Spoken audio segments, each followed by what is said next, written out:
Hi you all, so this video is gonna be about ECG and ECG again is one of those topics which is not liked by a lot of people but मुझे as such वो कभी tough नहीं लगा क्योंकि मैंने उसे बहुत ही simplify करके पढ़ा है and I'll explain you in the same way.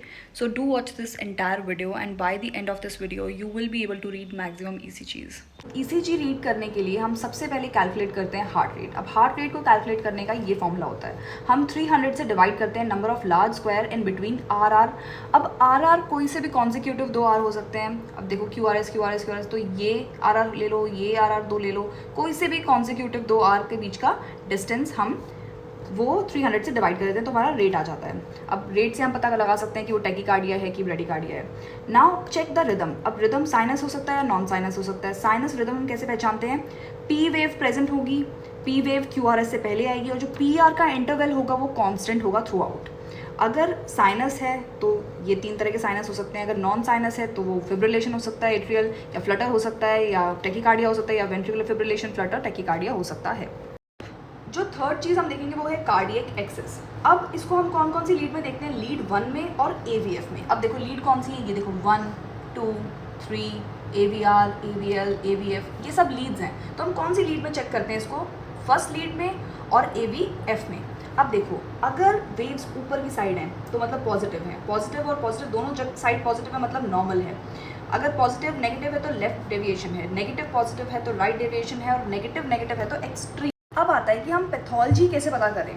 तो उसके लिए हम सबसे पहले क्या करते हैं? एग्जामिन करते हैं पी वेव को. पी वेव या तो नॉर्मल हो सकती है, नॉर्मल हो सकती है, नॉर्मल मतलब एब्सेंट हो सकती है. अगर प्रेजेंट है वो तो वो अपराइट होनी चाहिए लीड 1, 2 और AVF में. अब देखो कहाँ है? 1, 2 और AVF में अपराइट होनी चाहिए पी वेव, और नेगेटिव होनी चाहिए AVR में. तो ये तो है नॉर्मल केस. और अगर पी वेव एब्सेंट है तो वो देखो 4 केसेस में होता है, या तो एट्रियल फिब्रिलेशन में, या एट्रियल फ्लटर में, या हाइपरकैलीमिया में, या वेंट्रिकुलर टैकीकार्डिया में. तो एट्रियल फिब्रिलेशन में इरेगुलर रिदम होगा, बिल्कुल इरेगुलर. जैसे कि एग्जांपल ये एट्रियल फिब्रिलेशन ही है. पी वेव एब्सेंट है, कुछ भी इसमें कांस्टेंट मतलब ये क्या बोलते हैं PR इंटरवल कांस्टेंट नहीं है, और पी वेव तो एब्सेंट है ही, और बिल्कुल इरेगुलर रिदम है. Okay done. एट्रियल फ्लटर में क्या होगा? सॉ टूथ लाइक पैटर्न होगा. अब मैं आपको दिखाती हूँ. देखो जैसे कि ये है, ये सॉ टूथ लाइक पैटर्न किसमें देखने को मिलता है? एट्रियल फ्लटर में. अब जो हाइपरकैलीमिया है और वेंट्रिकुलर टैकीकार्डिया है, इसको हम सिर्फ पी वेव से एग्जामिन नहीं कर सकते क्योंकि इनमें हमको दूसरे हॉलमार्क्स देखने को मिलते हैं. अब हम सेकेंड चीज़ क्या करेंगे? Measure PR interval. अब PR इंटरवल को कैसे मेजर करना है कि स्मॉल बॉक्सेस 3 से 5 होने चाहिए. किसमें? P और R के बीच में, या फिर उसको हम बोलते हैं 120 से लेकर 200 ms का डिस्टेंस. अब देखो अगर ये 5 बॉक्सेस से ज़्यादा है वो इंटरवल तो उसे हम फर्स्ट डिग्री AV ब्लॉक कह देते हैं, जिसका एग्जाम्पल हम यहाँ देख सकते हैं. नाउ अगर P वेव्स QRS कॉम्प्लेक्स से ज़्यादा हैं, देखो यहाँ पे कितनी P वेव्स हैं? 1, 2, 3, 4, 5. QRS कितने हैं? 1, 2, 3, 4. अगर ज़्यादा हैं तो उसे हम सेकेंड डिग्री AV ब्लॉक बोल सकते हैं. अब ये 2 टाइप के होते हैं, या तो मोबिट्स 1 या मोबिट्स 2. मोबिट्स 1 में क्या होता है? PR इंटरवल बढ़ता जाता है, इसमें कांस्टेंट रहता है बिफोर QRS इज ड्रॉप्ड. ठीक है. अब देखो ये छोटा सा था, फिर बढ़ गया, अब QRS यहाँ चला गया, तो QRS के ड्रॉप होने से पहले तक ये इंटरवल बढ़ता है, और मोबिट्स 2 में ये इंटरवल कांस्टेंट रहता है QRS के ड्रॉप होने से पहले तक. और अब no relation between P and QRS wave, तो उसको हम बोलते हैं थर्ड डिग्री AV ब्लॉक. अब देखो यहाँ पे P और QRS में कोई रिलेशन नहीं है. जो नेक्स्ट चीज़ हम चेक करते हैं वो है QRS कॉम्प्लेक्स, जो कि नॉर्मली होता है 80 से 100 मिलीसेकेंड. अगर वो बहुत ही वाइड QRS कॉम्प्लेक्स है तो वेंट्रिकुलर टैकीकार्डिया है. अब देखो जैसे इस ECG में दिख रहा है बहुत ही चौड़ा QRS कॉम्प्लेक्स है तो इसको हम वेंट्रिकुलर टैकीकार्डिया बोलेंगे. अगर बहुत ही नैरो QRS कॉम्प्लेक्स है तो वो है सुप्रा वेंट्रिकुलर टैकीकार्डिया. जैसे कि हम इस स्लाइड में देख सकते हैं कि देखो कितना पतला QRS कॉम्प्लेक्स है, this is supra ventricular tachycardia. और अगर हम QRS को आइडेंटिफाई ही नहीं कर पा रहे तो वो है वेंट्रिकुलर फिब्रिलेशन. जैसे कि हम इस स्लाइड में देख सकते हैं, सबसे अलग ही तरह की स्लाइड दिखेगी, बिल्कुल chaotic वेव्स दिखेंगी इसमें. This is ventricular fibrillation. Okay, next चीज़ हम देखते हैं QT इंटरवल. अगर प्रोलॉन्ग्ड QT इंटरवल है उसको हम बोलते हैं टॉर्साडस डिपॉइंटस. ये एक तरह का पॉलीमॉर्फिक वेंट्रिकुलर टैकीकार्डिया है. इसमें जो वेंट्रिकुलर बीट होती हैं वो क्योटिकली बीट करती हैं 150 से लेकर 300 पर मिनट से, और ये बहुत ही क्योटिक वेव्स होती हैं. और ये हमको कहाँ देखने को मिलता है? हाइपोकैल्सीमिया में. अब नेक्स्ट चीज़ हम क्या देखते हैं, लुक फॉर हाइपरट्रॉफी। अगर देखो लेफ्ट वेंट्रिकुलर हाइपरट्रॉफी है या फिर राइट वेंट्रिकुलर हाइपरट्रॉफी है। अगर लेफ्ट वेंट्रिकुलर हाइपरट्रॉफी है तो डीप एस वेव जो होगी वो बहुत ही डीप होगी लीड V1 में, और टॉल आर वेव होगी V6 में। अब देखो जैसे कि ये ECG है हमारे पास, V1 में हमको दिख रहा है कि बहुत ही डीप एस वेव है, ओके, और V6 में हमको दिख रहा है कि बहुत ही टॉल आर वेव है। तो इससे हम आइडेंटिफाई कर सकते हैं ये लेफ्ट वेंट्रिकुलर हाइपरट्रॉफी है।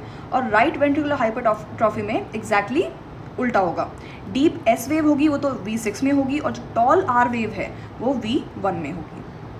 देखो अब हम नेक्स्ट चीज़ क्या देखते हैं, बंडल ब्रांच ब्लॉक। ये या तो राइट हो सकता है या लेफ्ट हो सकता है। लेफ्ट के लिए हमें विलियम को याद रखना है, L आ रहा है तो आप याद रख लेना, और राइट के लिए हमको मैरो को याद रखना है, R आ रहा है तो याद रख लेना।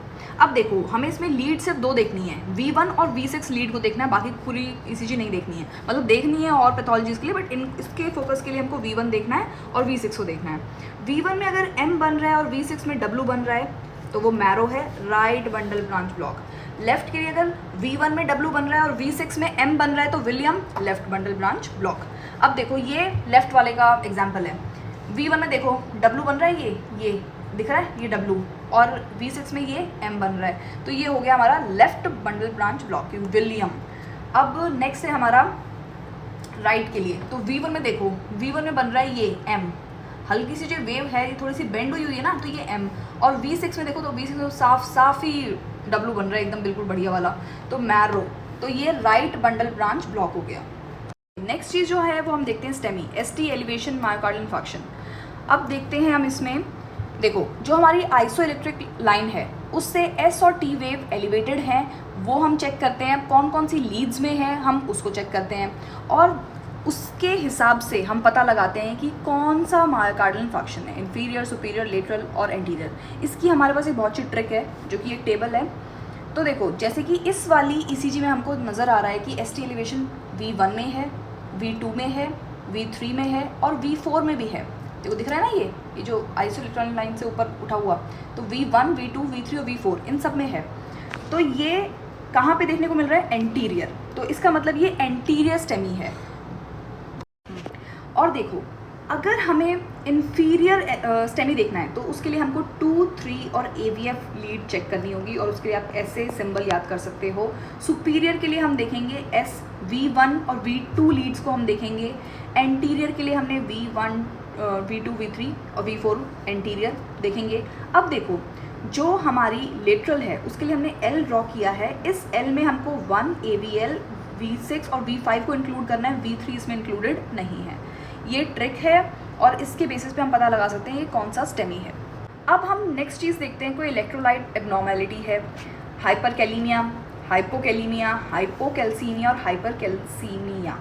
अब देखो इसमें तो QT जो होता है बहुत शॉर्ट होता है, इसमें QT जो होता है वो बहुत ज़्यादा प्रोलॉन्ग्ड होता है। हाइपोकैलीमिया में फ्लैट T वेव्स होती हैं और U वेव्स देखने को मिलती हैं। हाइपरकैलीमिया में कोई P वेव नहीं होती, QRS कॉम्प्लेक्स बहुत वाइड होता है और टॉल पीक्ड T वेव्स होती हैं। इसके लिए मैंने एक शॉर्ट्स वीडियो डाल रखी है, आप उसको देख सकते हैं। नाउ नेक्स्ट इंपॉर्टेंट पॉइंट्स, देखो ECG शोज फ्लैट और nearly flat line, almost flat है अगर तो वो एसिस्टॉल है।